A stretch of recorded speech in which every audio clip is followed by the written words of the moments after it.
Здравствуйте, дорогие друзья! Сегодня пойдет тема у нас о ладе Гранта.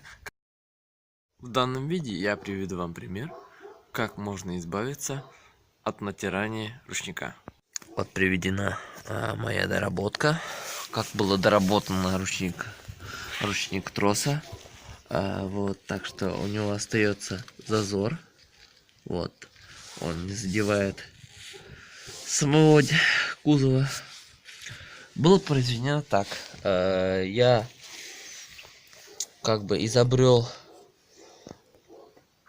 железо, пластину, выпилив для троса крепления и зафиксировал это на болт под старое крепление, под старое отверстие ручника.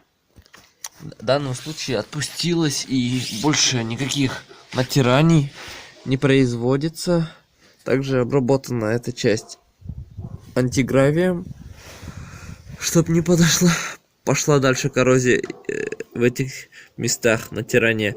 Тут оставил по-прежнему, без изменений. Спасибо большое, друзья, за просмотр. Подписывайтесь на мой канал, вступайте в группу ВКонтакте, ставьте лайки и благодарю за просмотр.